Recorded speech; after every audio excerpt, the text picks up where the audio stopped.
Bonjour, on est le 25 avril, Journée internationale de protection du lien familial.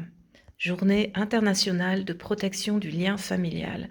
Ce qui veut dire que, selon la Convention des droits de l'enfant, que la plupart des pays ont ratifié, dont la Suisse, un enfant a le droit de grandir dans sa famille, au sein de sa famille, en établissant un lien, en établissant des contacts, en étant pris en charge par ses plus proches, c'est-à-dire par ses parents, à moins bien sûr qu'il y ait un empêchement majeur sous forme de maltraitance.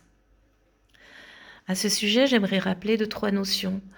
Euh, le divorce ou la séparation est un moment de fragilisation des personnes, de toutes les personnes incluses, y compris les enfants, et bien sûr qu'à ce moment-là, on peut temporairement moins bien fonctionner que d'habitude.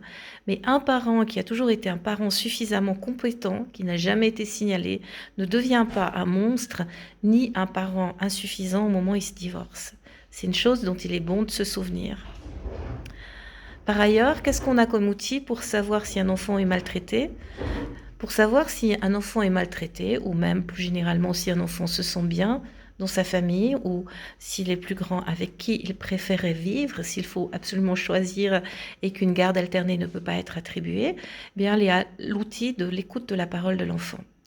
Dans toutes les procédures dorénavant en Suisse, on est censé écouter un enfant à partir de l'âge de 6 ans, lorsque ses parents se séparent.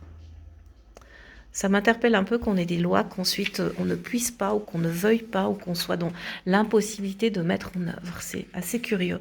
Donc on doit tout faire pour pouvoir mettre en œuvre ceci. Qu'est-ce qu'il faut pour écouter un enfant ?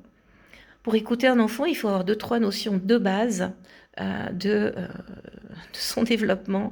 Et c'est-à-dire qu'il faut savoir qu'un enfant avant de l'âge de 7 ans, 6 ans, 7 ans, ne peut pas dire des choses en pensant aux résultats que ça va avoir. Il n'a pas la capacité intellectuelle d'avoir un raisonnement logique anticipatoire qui lui fait dire « Ah, mais si je dis que tel et tel me frappe, alors je vais être éloigné de tel et tel. » Ce n'est pas une opération intellectuelle possible, ça ne l'est pas. C'est comme ça. Donc il faut savoir ça. Donc il faut savoir qu'il faut prendre en compte ce que disent les enfants.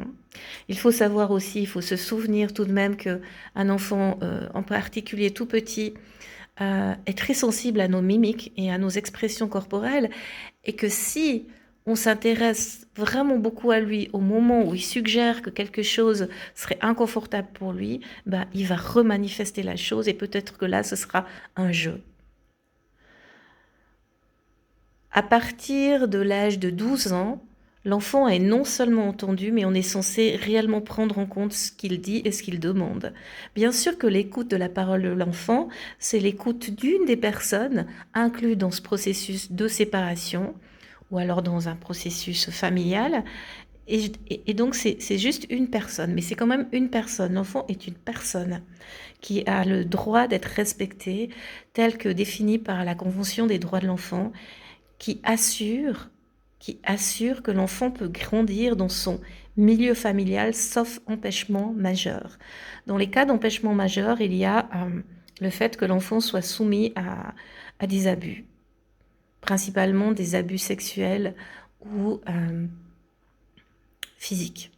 Bien sûr qu'il y a les abus psychologiques, mais c'est toute une histoire de prouver qu'il y a abus psychologiques, et puis il faudrait encore être au clair sur ce qu'est un abus psychologique, ce qui diffère d'une personne à l'autre et d'une sensibilité à l'autre. Alors qu'un abus sexuel ou physique, ça diffère pas. On frappe un enfant, on l'a frappé, on en abuse, eh bien on en a abusé. Dans ces cas-là, le Code suisse de procédure pénale prévoit qu'au moment où il y a un soupçon suffisamment parlant, au moment où l'enfant commence à dire qu'il se fait frapper ou qu'il se fait abuser, on doit absolument recourir à un processus qui a été bien établi, c'est-à-dire que l'enfant sera entendu par du personnel spécialement formé au sein de la police, en présence d'une psychologue qui sera dans la même pièce ou derrière un miroir sans teint, et que toute la séance sera filmée et enregistrée pour qu'ensuite on puisse réanalyser les choses et pas réinterroger l'enfant.